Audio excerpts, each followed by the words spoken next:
Sa video ito, pag-usapan natin kung ano yung dahilan ng pag-itim ng engine oil sa ating mga makina. Senyales ba ito na marumi na at kailangan ng mag-change oil? Ano yung mga dapat nating i-consider sa pagpili ng langis sa ating mga motor? Kamusta nga ba yung performance nitong mineral oil ng Honda sa ating motor? At kung anong oil yung susunod nating gagamitin sa pag-change oil? So ito na nga po pala yung part 2 ng change oil series natin, kung saan tumetesting or nag-experiment po tayo ng iba't ibang langis para sa ating motor. So sa part 1 po ay gumamit tayo nitong Pro Honda Fully Synthetic at ito po yung video na yon. So kaya naman po ito na yung magiging pinaka benchmark or baseline natin na pagkukumparahan sa mga susunod na oil na gagamitin natin. So para may context po kayo, recap lang po kayo sa ginawa natin nung part 1. So nandito na po sa loob yung na-drain natin na oil na fully synthetic at nirecord po natin kung ilang ml yung na-drain po natin. So ginamit po natin itong oil na to ng 2,000 kilometers odo at yung itsura ng oil kung makikita nyo naman, medyo maitim-itim na yan. Medyo nabawas lang kasi ginagamit pang lubricate ng kadena ng kuya ko. So pagkadain po nitong fully synthetic, ang inilagay po natin na oil ay ito namang mineral oil, which is nandito pa sa makina ngayon at i-drain po natin siya maya maya. So para may idea din po kayo, 1K odo lang po yung magiging interval natin sa mga susunod na change oil natin. So lumitaw na po yung oil change indicator, 1K odo na nandito sa loob ng makina, itong mineral oil. So ganun na rin po yung gagawin natin sa mga susunod na oil na gagamitin natin. Medyo napatagal lang tayo dito sa fully synthetic dahil mahaba rin naman po yung buhay nito.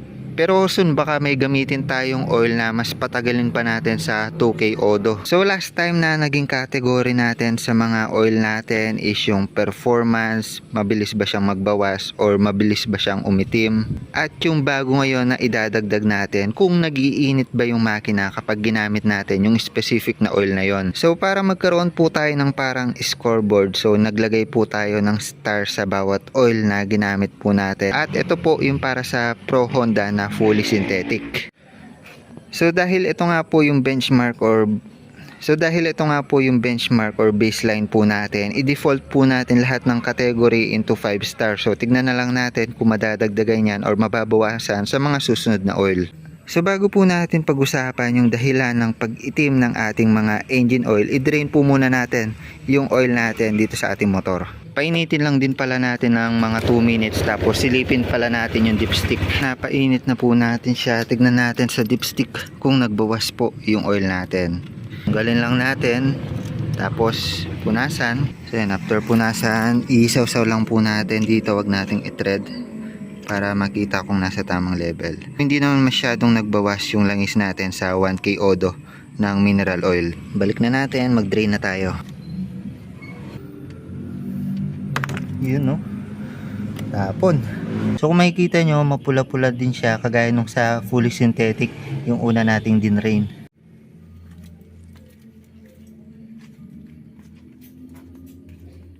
So habang pinapatulo natin yung oil natin, pakita ko lang sa inyo yung nilista nating mga oil galing dun sa recent video natin. Ito yung mga list ng mga nirecommend nyo. Take note lang, di naman natin susubukan lahat ng oil na yan. Kumbaga pipili lang tayo siguro ng 5 sa mga may magagandang reviews at saka magandang gamitin sa engine by experience ng ibang tao or ng ibang rider. Para nang sa gayon, tayo mismo is ma-experience natin at mapatunayan natin kung totoong maganda nga ba yung oil na yon dito sa ating motor. So yung mga initial na napupusuan natin na gagamitin natin sa mga susunod is itong Pertua. So maraming dyan, nag-comment po dyan. Motul, marami rin. Sa brand ng Shell may 3 or 2 recommendation ata. Ito yung isa, tapos yung isa yung Shell Long Ride. Nook Voyager parang maganda rin. May nag-comment naman sa RS8, medyo pangit daw yung performance niya. Pero di ko alam, basta lang sa experience ng iba. Delo Gold nakikita ko sa ibang video, maganda daw. Honda Pro yung last na ginamit natin. So ito yung pinaka-basis natin. Yung fully synthetic, yan talaga yung ginagamit ko nung una, lalo na nung 125 pa ako eh.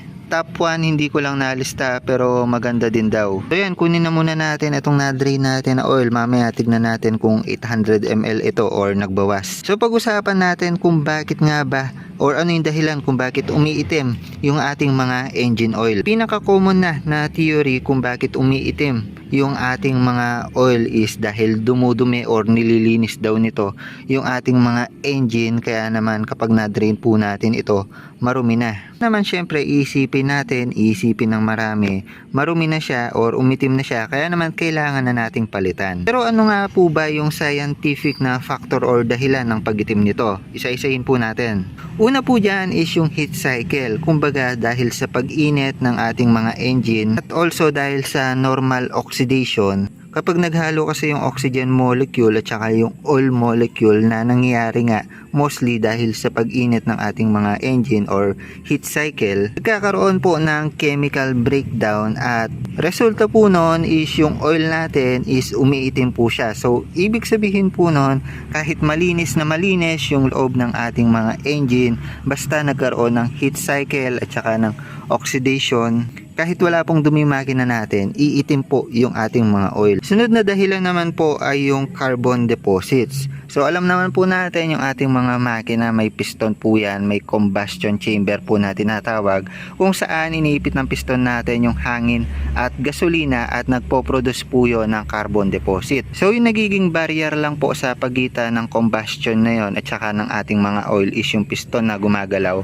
angat baba. So sa cylinder wall po natin sa gilid ng piston, pwede pong makalusot doon yung carbon deposit, kaya naman unti-unti po may nahalo na carbon deposit sa loob ng ating mga makina na nagre-resulta ng pagkaitim ng ating mga engine oil. Bukod sa carbon deposit, may tinatawag pa po tayong soot. Yung soot na tinatawag na yon is produkto ng incomplete combustion. Baga kapag hindi po maayos na sumabog yung hangin at gasolina, mapoproduce po yung soot na yon. Yung tinatawag na soot na yon is nagiging dahilan din po ng pagkaitim ng ating mga engine oil. So yung proof po natin or ebidensya para doon, di ba alam naman po natin yung sinali natin na oil or yung bagong oil is medyo madilaw-dilaw yung mga bagong oil na yan.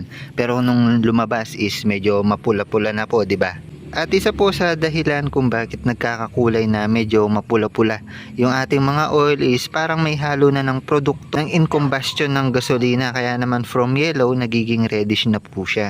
So in short, yung soot po na yon at saka yung carbon deposit, galing po yon pareha sa combustion chamber. Sumabog man po or hindi yung hangin at gasolina, may byproduct po sila which is yung carbon deposit at soot na nakakapasok po sa loob ng ating engine at hahalo sa ating mga engine oil, kaya naman po nagkakaroon ng kulay yung ating mga langis. Pero yung pinakatanong po natin dito, matatawag na po ba natin na marumi or kailangan ng palitan yung ating mga langis kapag medyo maitim na po sila or ganito na po yung kulay? So balikan ko lang po yung sinabi ko kanina para magets nyo.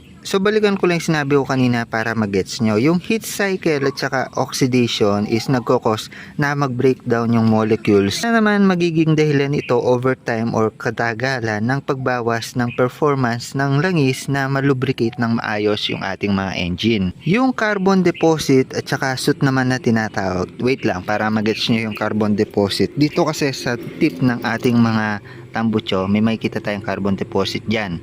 Pag naipon po yan, marami po yan, lalo na kung overtime or pinatagal po natin, magiging sludge po yan. Parang mga namumuong malapot na oil sa pinakailalim ng ating mga engine, which is in conclusion, magiging marumi po yung ating mga makina. Yung soot naman po na tinatawag, base sa research ko, hindi po siya nagkokos ng wear ng ating mga engine or ng mga bakal-bakal. Dahil yung soot na yon is sobrang nipis lang nun, mas manipis pa po siya sa hibla ng buhok.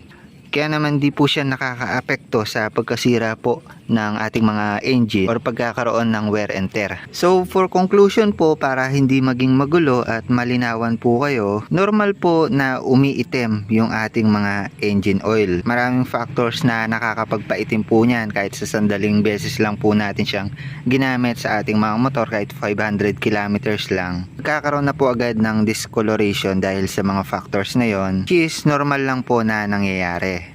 Ngayon, ang kailangan lang po nating tandaan, syempre may limit din po yung ating mga engine oil na magpe-perform po siya ng maayos at malulubricate po niya ng maayos yung ating mga engine. Kaya naman po minsan 2,000 kilometers odo, 3,000 kilometers odo, minsan yung iba 1,500 kilometers. Palit na agad ng oil. Yun na yung pinaka benchmark natin, pinaka basis. Either maitim na po yan or medyo malinis pa po yan. Parang yun na din kasi yung tradisyon natin at yun na din po yung nakasanayan natin So yun lang naman po yung gusto nating ipaintindi. Hindi porke maitim na po yung ating mga engine oil is marumi na po talaga siya at kailangan na po talaga siyang palitan. Mag-ooperate pa rin naman po yung ating mga engine kahit ganito na yung kanyang kulay. Basta magkaroon lang po tayo ng takdang odo kung kailan po natin papalitan yung ating mga engine oil. Idagdag ko na lang din po, may mga additives din po yung mga modern na engine oil ngayon. Kaya naman minsan nagiging factor din po yun para linisin po niya yung mga tira-tirang dumi na nasa loob ng ating mga makina.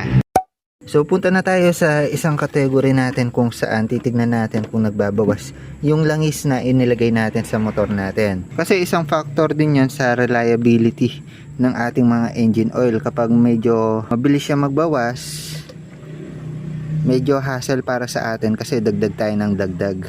800 ml yung ating nasa engine. Tingnan natin kung 800 ml yung mahakot po natin.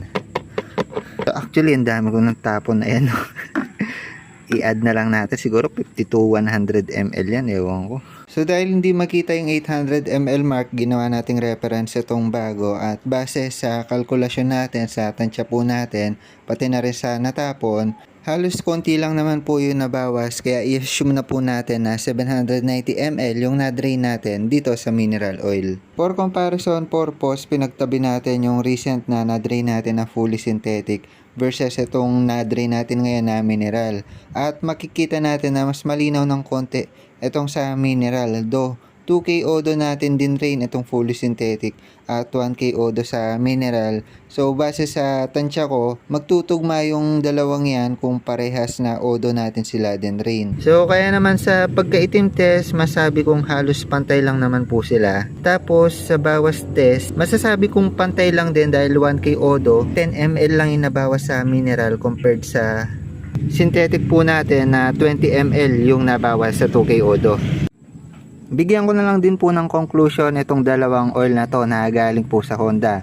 Pro Honda Fully Synthetic, pwede po ito sa mga long ride, pang matagalan. Kung gusto nyo pong mas matagal yung interval ng palit nyo ng langis, mas smooth po siya sa ating mga engine. Ito magaspang ng konti, so okay po siya sa mga break-in period or kapag bago yung motor. Pero kahit hindi break-in period, pwede nyo pa rin naman po itong gamitin kung gusto nyo magtipid ng konti dahil mas mura yung mineral kaysa sa fully synthetic. Ang importante lang naman po dyan is nagpapalit po kayo ng inyong mga oil. Huwag nyo lang pong patatagalin ng masyado itong mga oil na ito sa ating mga engine. Engine performance naman, tsaka smooth na makina, okay itong fully synthetic kaysa dito. Ito parang mainit ng konti sa makina to So ito na nga pala yung comparison dito sa checklist natin. Dun sa mainit, mas maraming star, ibig sabihin mas mainit. Sa performance naman, pag konti yung star, mas mahina yung performance or hindi siya smooth sa ating mga makina. Sa pag-itim naman, mas maraming star, ibig sabihin mas maitim yung engine na na-drain natin. So pinag-iisipan ko pa sa dalawa kung ano yung susunod nating ilalagay, pero lagay muna natin itong bolt natin.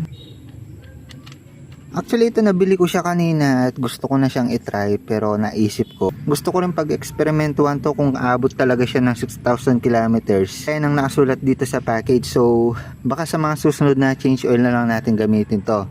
So for now, motol po muna tayo. So bukod sa mga Honda oil, yung mga scooter po ng Honda at saka Yamaha, ito po yung ginagamit nila. Ito po yung kadalasang ginagamit nila at available po sa halos ng mga motor shop. Maganda rin po yung review nitong motol base na rin sa experience ko at saka sa ibang rider, dahil yung mga ibang change oil natin, yung mga previous motol po yung ginagamit ko at smooth po siya sa ating mga engine.